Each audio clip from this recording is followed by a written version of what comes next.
We at Running Sweden think that running style is very important for preventing injuries and allowing you to run faster.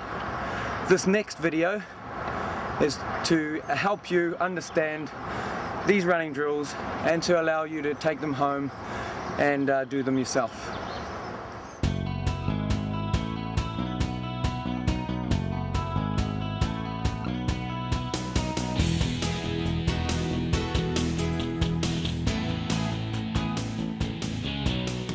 Elite runners almost always look good when they run. They have a fluency about their running. They're balanced, upright, and have a spring in their stride.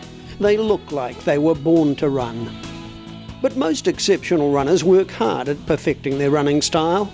Few of them are naturally efficient running machines, and just like you and me, they've often developed bad habits from hours on the road.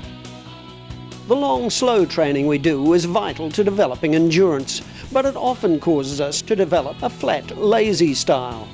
We shorten our stride, lose our spring, and make little use of our arms. For us to move from being efficient, slow runners to athletes who have balanced spring, power, and fluency, we need to do what good runners do. We must train our bodies to use the muscles and movements that make for a smooth, efficient style.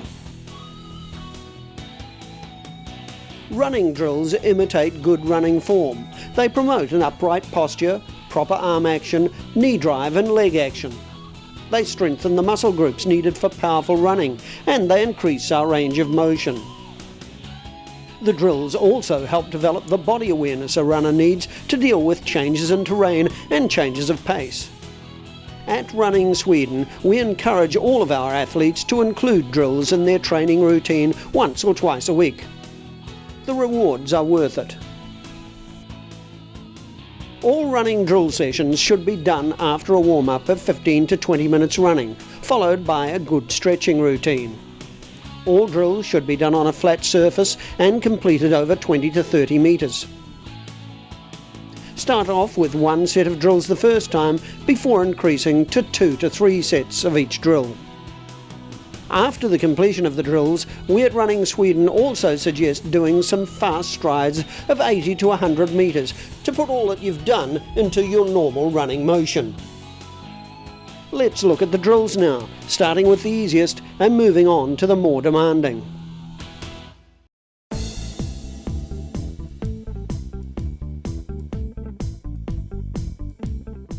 For the heel walking exercise, try and walk normally, but with your toes lifted as high as you can off the ground.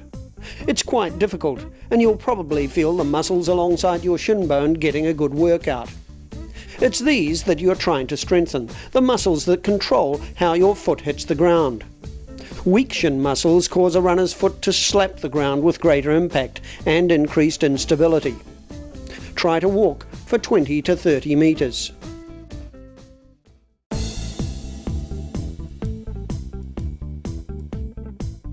This exercise works the numerous muscles below the knee which help us run on our toes. It's particularly good for strengthening the ankle, improving balance and strengthening the muscles of the foot. Raise up onto your toes with your arms by your sides. Now walk 30 metres without letting your heels touch the ground. If you get tired, stop and rest for 30 seconds before completing the whole distance.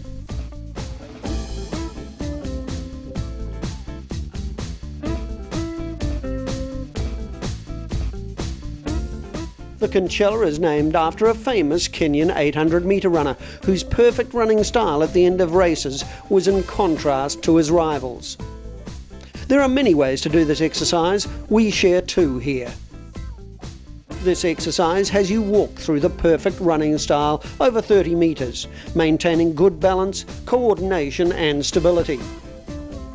Stand tall through your middle region and lift each leg so that your hip, knee and ankle joints are at 90 degrees. Meanwhile, your arms should remain parallel to your body and swing so that the elbow comes to shoulder height.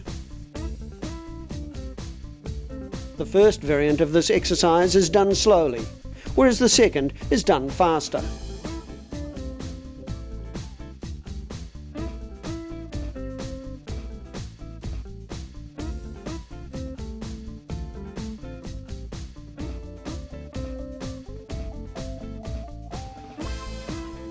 These next two exercises are to work your hamstrings, helping with heel lift in your running style.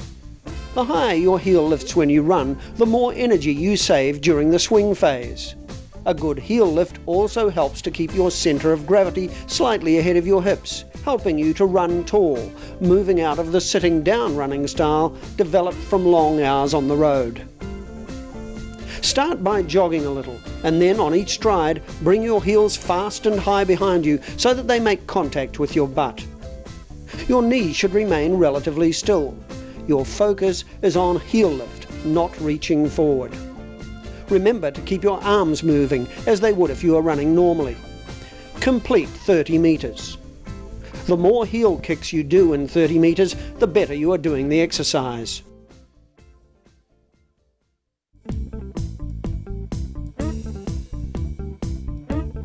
In the high knees drill, bring your knees up in front of you so that your hip joint reaches 90 degrees to the ground.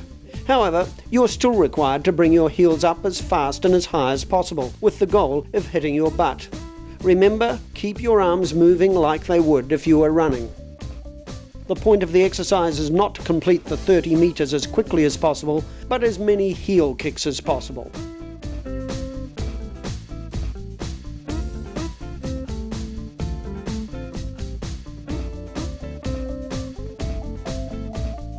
The high knees exercise works to increase your knee lift.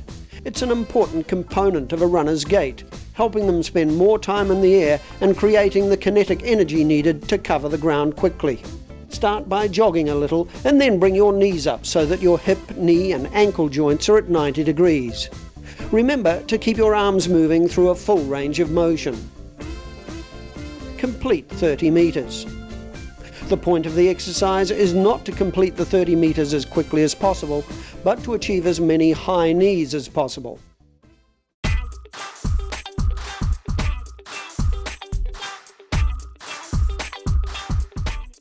This exercise is great for getting you out of a sitting running style by getting your hips forward.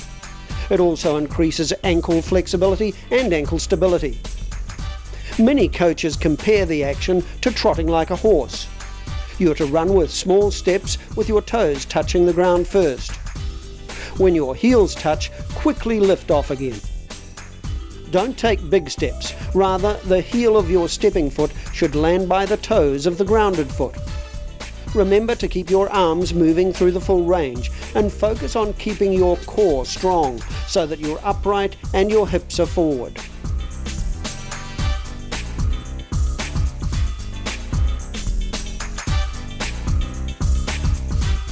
This exercise is good for strengthening your calf muscles, waking up the fast muscle fibers and increasing the spring off your ankle joint.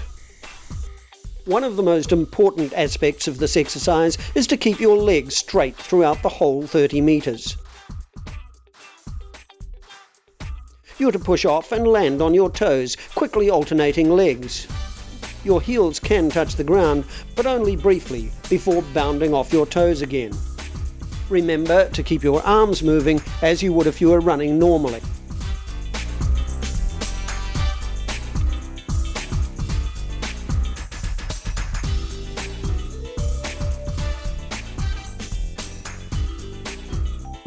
Skipping is a great exercise, as it basically puts many of the previous drills into the same exercise. Start by skipping normally, just the way you did as a child, before adding the high knee action. Take short steps and stay on the balls of your feet.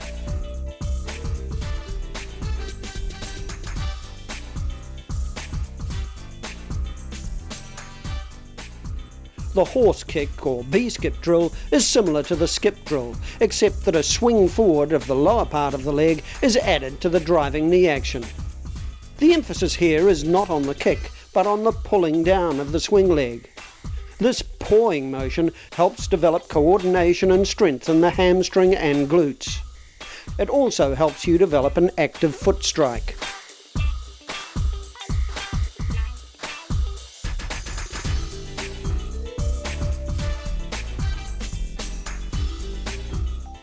Like the usual bounding exercise, this one exaggerates the normal running motion, using all the important muscles.